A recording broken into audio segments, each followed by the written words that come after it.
G'day guys, how's it going? I'm happy to announce that I am finally making videos about one of my most favourite games of all time, Minecraft. And in particular, I'm making videos based on a mod pack of the Minecraft called Feed the Beast Ultimate Pack. It's only just come out not too long ago, only a few days ago I think. And it's kind of very similar to, I suppose you could call, maybe the Minecraft pack. It's in that it does have Greg Tech installed in it, and it makes a lot of things down the industrial craft path of the mod pack really difficult to make and obtain because of the need for something called iridium, which is actually hard to get.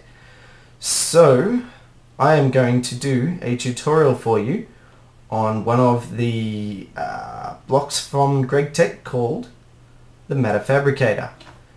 Now, as you can see, it says in the tooltip there, max EU per tick in is 8,192. I'm going to go into that just a little bit more, just to try and help you out and just essentially, help you make the most of this machine if and when you build it, if you want to go down the industrial craft path. Now, this is how you make it. You've got 4 energy flow circuits on the corners. In the middle you've got a electronic energy orb. On the sides, highly advanced machine blocks, and above and below, a teleporter. Now, unless you've played Greg Tech before, or if you're new to industrial craft and mods for Minecraft in general, you'd probably be looking at these and thinking, how do I make those? They look complicated. Well, they kind of are and they kind of aren't. I'm going to go and show you right now exactly how to make all of those components. Now, this part, which was in the center, it's just Laptron crystals surrounding an iridium plate. Now, I need to talk about this. If you've played industrial craft before, then you'll recognize these. They are needed to make a few really high-end sort of blocks in normal industrial craft. One common one is the Mfsu. It's just an energy storage unit. It uses 6 of these. You make these using lapis lazuli, and originally it was diamonds, but if you've got the mod pack installed, you can replace the diamonds and the energy crystals that you make with them. You can use sapphires instead, which makes it a lot easier to make this recipe. This is the only drawback to making one of these machines. It has an initial cost of 1 iridium plate, which is the equivalent of a diamond that is ground up inside a macerator, 4 advanced alloys, which to be honest isn't that difficult to make. But the kicker is that you need 4 iridium ingots. And that means you need 4 iridium ore, which means you do have to go out in the world most likely and try and find some iridium one way or another. Probably best off trying to use something like either a mining well from industrial craft or maybe a quarry from buildcraft. I recommend. They're pretty good at just extracting good stuff out of the ground. The quarry is a little bit more of a hack way of just basically digging massive holes into the ground for you, but it's a good way to find iridium. There are other ways to make iridium as well, of course, through platinum and so forth. I won't go into detail about how to do that. I'm just going to tell you in this particular video that's for another video. In this video, I'm just going to tell you that you have an initial cost of 4 iridium ingots. So, something to keep in mind. Once you've made that, then you have to move on to probably the highly advanced machine blocks. Now, you should know what an advanced machine block is if you've played industrial craft. In fact, to be honest, I'm just going to assume that you know industrial craft well enough and you recognize most of this stuff. These two, however, are from Greg Tech Galactica add-on. The titanium ingot and the chrome ingot. You get these as byproducts from putting items into, say, either an industrial centrifuge, or another one is the industrial electrolyzer. I'll leave it up to you to find out exactly how to obtain those things. I will probably do a video later on focusing on the those two machines probably individually for each video, and I'll go through all of the recipes and how they're relevant and how they can be used and all of that. But for the moment, I'm just telling you that you need 8 titanium ingots, 8 chrome ingots, and 2 advanced machine blocks to make those 2 highly advanced machine blocks. They're a bit of a pain in the butt. Hint, hint, wink, wink, nudge, nudge. You need rubies. Essentially, ruby dust is the best way to obtain chrome ingots. And cells of lava. Lava cells. You kind of need... No, sorry. My bad. It's not lava cells. You need something called bauxite ore to essentially... the easiest way to obtain titanium is through putting industrial centrifuge bauxite dust, and you find that in jungle biomes and only in jungle biomes. That's the only hint I'll give you. Next up we have the teleporter. This is from the original industrial craft. I don't know of anyone who actually uses this thing, especially in the Feed the Beast pack, because let's be honest, there are other ways of teleporting around with the portal gun mod, and there's Mistcraft. If you can get a hold of a world with crystals, then it's very easy to make teleport. There's no shortage of ways to get around quickly, and the teleporter, to be honest, is just a massive sink for a lot of EU, which could be better spent elsewhere. So while you probably won't use it for anything more than a crafting recipe, this is how you do it. Advanced machine block, 2 glass fiber cables, and I recommend that for the glass fiber cables and the advanced circuits you look up recipes involving electrum ingots. They give you the best yield. This frequency transmitter is very simple. It's a shapeless recipe. It's just an electronic circuit and a insulated copper cable and good old-fashioned diamond. You need 2 diamonds to make 2 teleporters. So far, actually no, my bad. You need 3 diamonds, because you're going to need at least 4 glass fiber cables, and they do require a diamond in every single recipe. So initial cost of, so far, it's going to hurt you 3 diamonds. You are going to have to go to the nether to get yourself that glowstone dust to make your advanced circuits. You are going to have to get 4 iridium ingots. So far they're the ones that hurt the most, and this is the last one. You need 4 of these energy flow circuits. Again, Lapotron crystals, they're not too bad. Another advanced circuit, so you need 4 of those, but you also need 4 platinum ingots.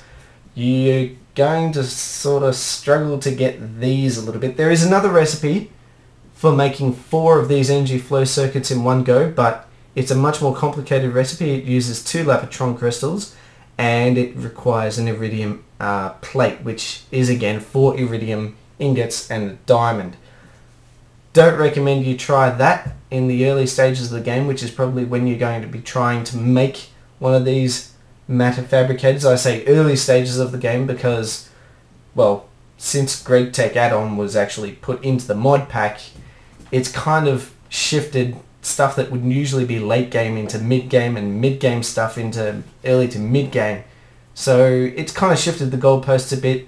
You're going to be doing it early to mid game, trying to make one of these matter fabricators. So look up how to make platinum dust. That's probably your best bet.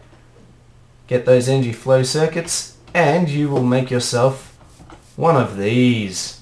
Now, finally, onto the matter fabricator itself.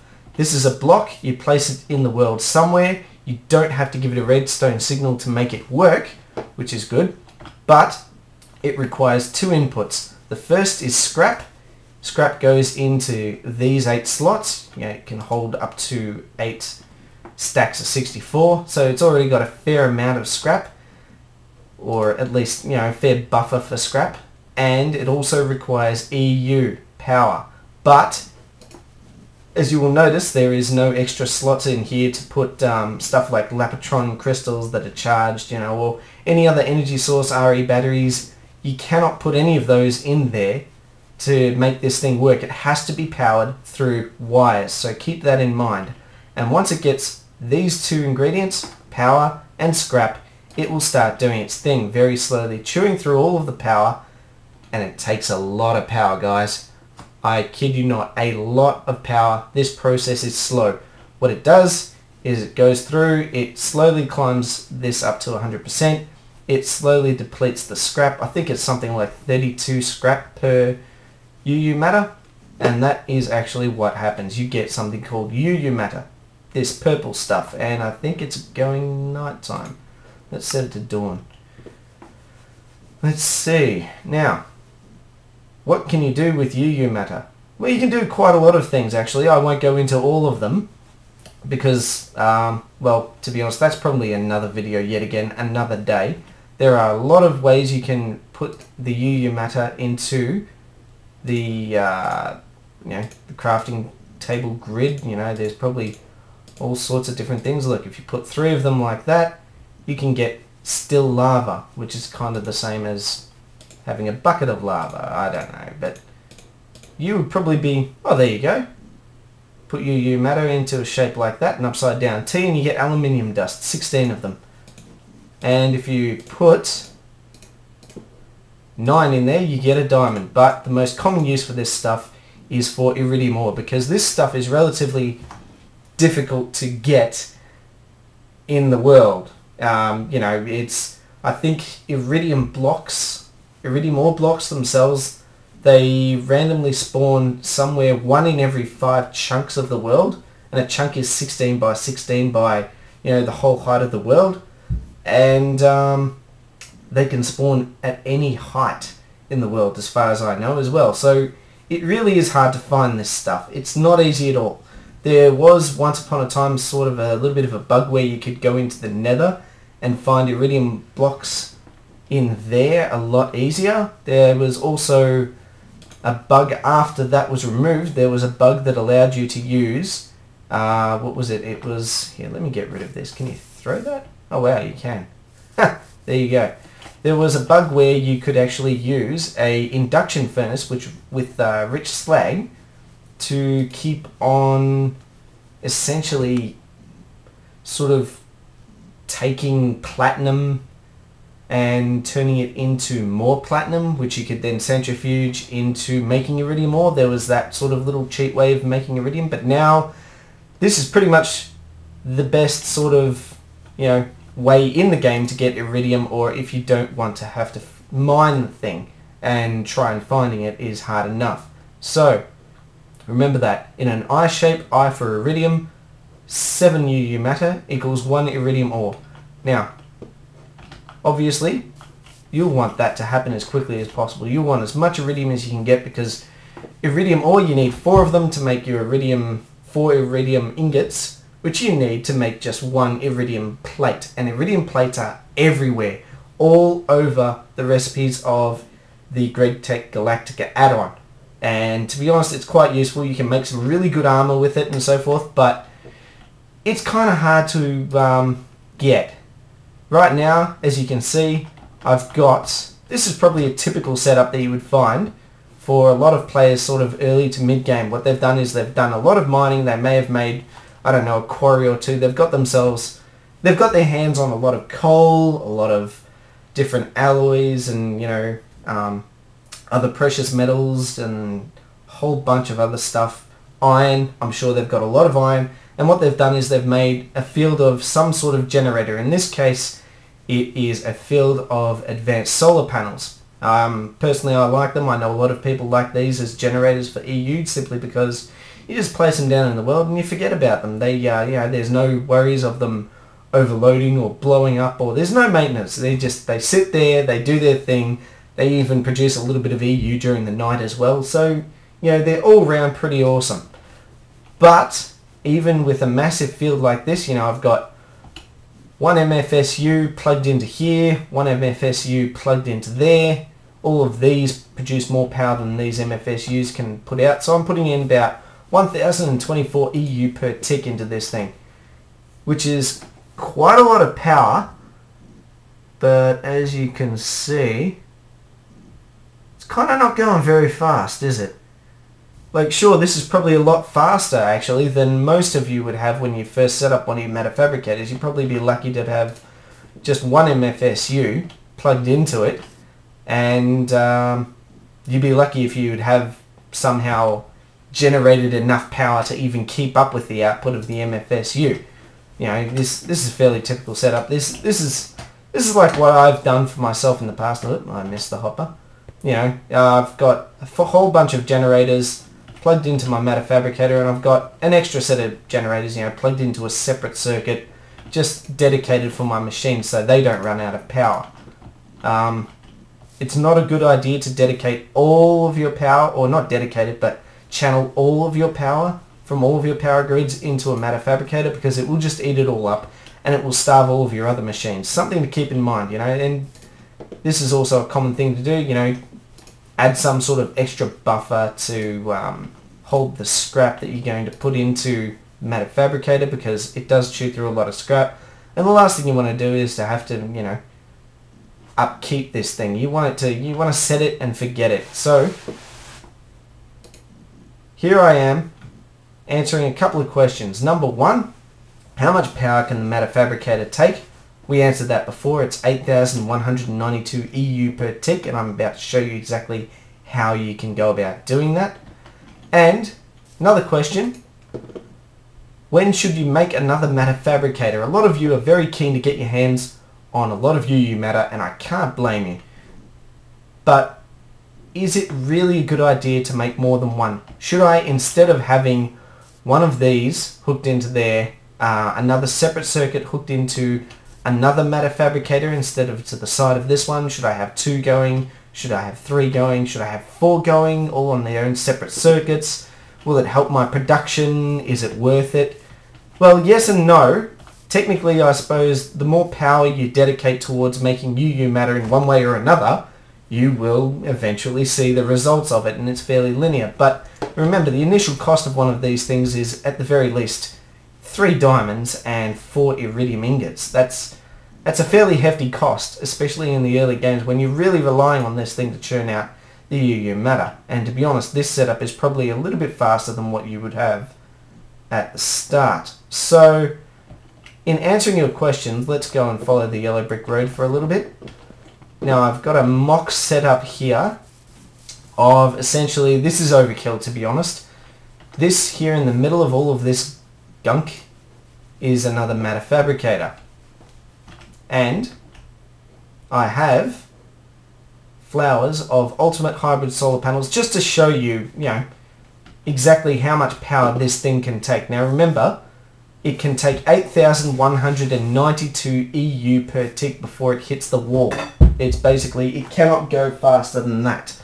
So what I've done here is actually overkill. I'm just demonstrating that, okay, with 1, 2, 3, 4 of these generators generating 512 EU per tick, putting all of that power into, these are not MFSUs, these are high voltage transformers.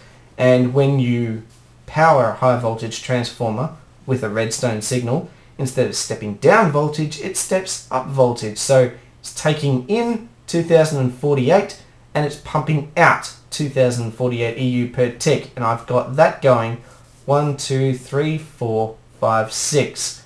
6 times that, which is something like 12,000 EU. It's more than enough. It's actually ridiculous, to be honest. It's a total waste. This is just to demonstrate that yes, the matter fabricator itself can take power from all 6 sides, but you really need to just, you know, max out 4 sides worth at 2048 EU per tick. That is the point I'm trying to make. And just to show you exactly how fast this can go, let's see if we can find some scrap this way. Usually I just, oh, there you go. I found it, but actually, you know what? I'm just going to do this. Okay, let's pump this thing full of scrap and see how fast it goes. For those of you who've been using a matter fabricator with, you know, minimal power being put into the thing, and you're really struggling and you're waiting forever, you're probably looking at this and thinking, whoa, that is so fast. And it is. This is all that a matter fabricator can be. 8,192 EU per tick. It's essentially just ignoring any more EU. So I could knock off 2 of these flower arrangements and wires and still have input into 4 sides, and it would be completely fine. This is how fast a matter fabricator can go. Once you have your matter fabricator going this fast, then and only then should you consider having put another matter fabricator into your world. But having said that, if you've got one matter fabricator going this fast, that means you're generating UU matter, preferably you've got this set up in the world somewhere with a chunk loader right next to it, so it's constantly going. Okay, you don't need to be around in the world to actually, see this thing make UU matter. You can go off and do something else. You can go off and mine. You can go off and build something. You can go and do more beekeeping or whatever it is that you need to do. This thing will happily just keep on chugging away, eating up all of your scrap and generating UU matter, and generating it fairly quickly. Once you have enough UU matter, oh wow, it's actually becoming night again. Let's just make that dawn. Once you have enough UU matter, you do have the option of making another matter fabricator if you wish to essentially go ahead and make more UU matter. In other words, making the production of your iridium faster. Or what you can do is something else, which is make a fusion reactor, which is probably what I would recommend you save up your UU matter for to make. That does require a lot of iridium, but when you get to this point, to be honest, it doesn't take long to actually wait for all of that UU matter to make all of that iridium to be made. So there you go. Hot tip. If you ever have more than one matter fabricator in your world, then I'm sorry, but to be honest, I think you've just wasted 4 iridium ingots and 3 diamonds. It's not necessary. Now, moving on, that is a fairly unrealistic, this is just ridiculous. No one's going to, if you're still generating iridium ore, or generating UU matter as a precursor to making iridium ore, then chances are you're not going to be able to make this much power. If you've got ultimate hybrid solar panels, let's see, 4 per each, and you need 4. If you have 16 ultimate hybrid solar panels, something tells me you are swimming in UU matter. It's just not going to happen. So what are other ways of making this matter fabricator work well and automating the process as well, just to make it official? I've set up something a little bit more realistic. Now, yes, I got lazy. This is just a tutorial, so I did use ultimate hybrid solar panels quite a fair bit in this. Ooh, lag. I use them quite a fair bit just to sort of, make up the power requirements, but I've shown you a few different methods. There's another high voltage transformer there, high voltage transformer there, high voltage transformer there. But here on the 4th side, I've got an AESU, which is quite likely you will have at some point if you save up enough iridium. This thing, you can adjust how much EU it puts out up to a maximum of 2048 EU per tick, which is perfect because that's exactly how much you need for one of the 4 sides. We have a hopper just like before, loading all of the scrap into the top. I've got some red power tubes and a filter that's essentially feeding a buffered amount of scrap, a rather large buffered amount of scrap, into the machine whenever it requires it. So that essentially, I could have that refilled with scrap actually. You can make sort of scrap factories that are completely automated, don't require any attention from you at all, and you could literally have that side of the matter fabricator completely automated. And I will show that one day soon. Won't show that today, but this is just an example. You can automate that. So you've got the input automated, you've got power generation fairly automated. Here's one example. You've got gas generators. This is another block from the GregTech add-on.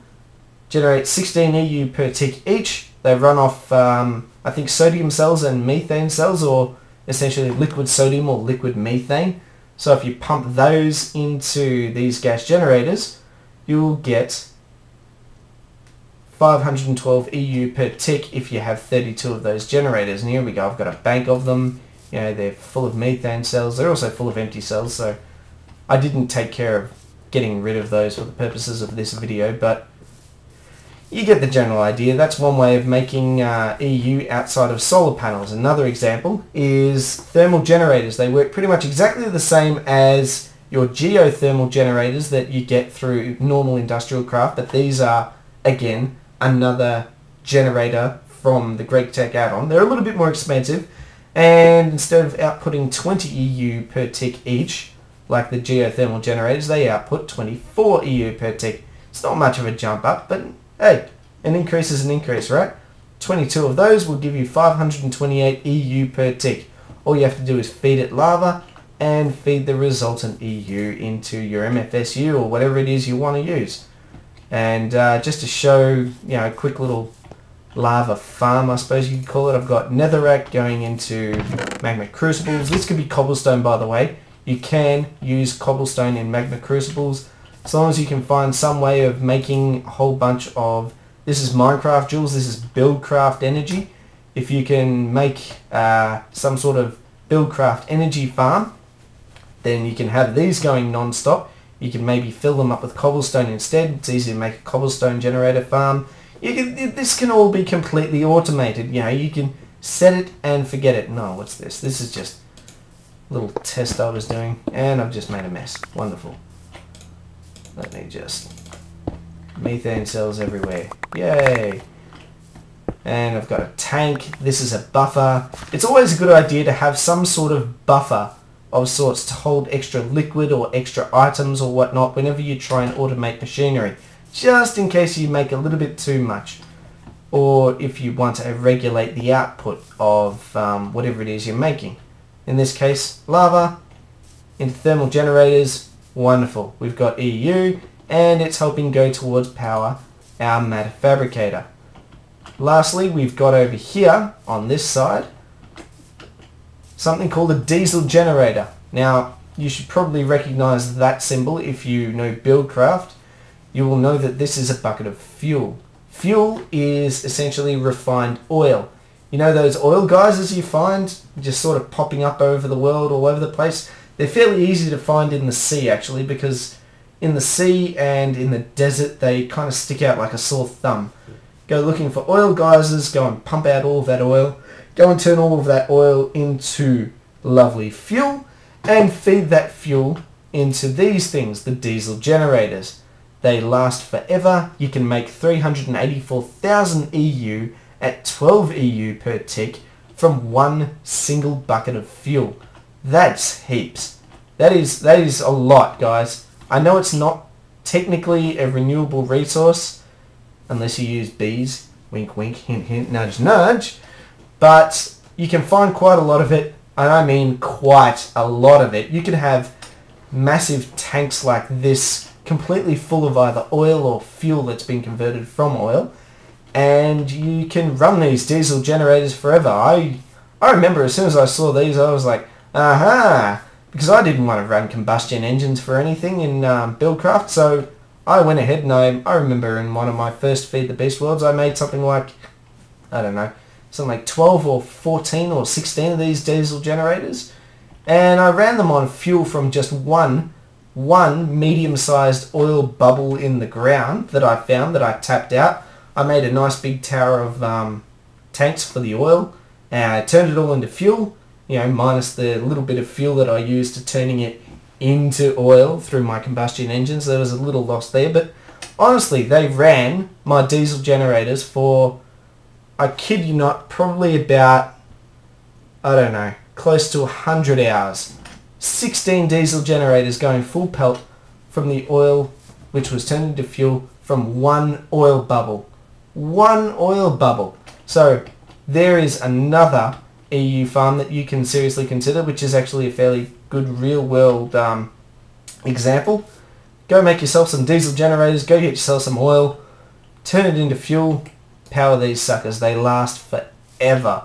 They do take other inputs, they do take biofuel, but I think it only makes like 45 or 60 EU, 60,000 EU per bucket, whereas this one, it generates like 7-8 times that amount from one bucket of normal fuel. And there's something called nitro fuel it takes as well. You can put nitro fuel in there as well, but It's essentially a slightly jumped up version of this, and instead of, what is it, 384,000 EU, it generates 400,000. So it's a little bit of effort to make it and only a little bit of benefit. Just use fuel. That's my recommendation. And this is essentially kind of technically how you would most likely find a person's maxed out matter fabricator. As you can see, it's going good guns, and this Buildcraft pipe and redstone engine, it just pumps out the UU matter, as you can see right now. Completely automated, so it won't clog up with 64 UU matter.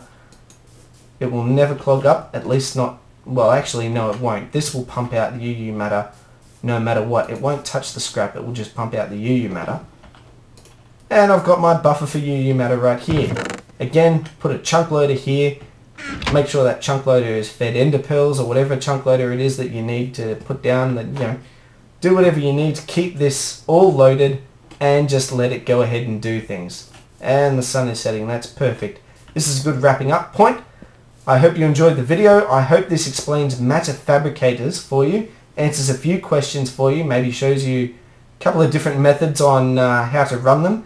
Next videos, next video I will explain in detail, specifically recyclers, scrap and scrap boxes, and their uses and how they are significant to the game, and how they essentially make a lot of resources renewable. I look forward to making that video. I hope you look forward to viewing it. Here's a little teaser. Lots of automated crafting tables and so forth. That's just a little teaser, but I've got another world set up for it. Perfect. That is just awesome. It's going dark. That is great timing. I'll see you in the next video. Please comment, rate and subscribe. Let me know what you think. I am definitely very keen to keep on making these Minecraft tutorial videos because, to be honest, I've played probably way too much Minecraft and I know quite a lot about, well, a lot of the mods in the Feed the Beast pack. So I'm going to hopefully go through all of them. This is the first one. I hope you enjoyed it. See you later.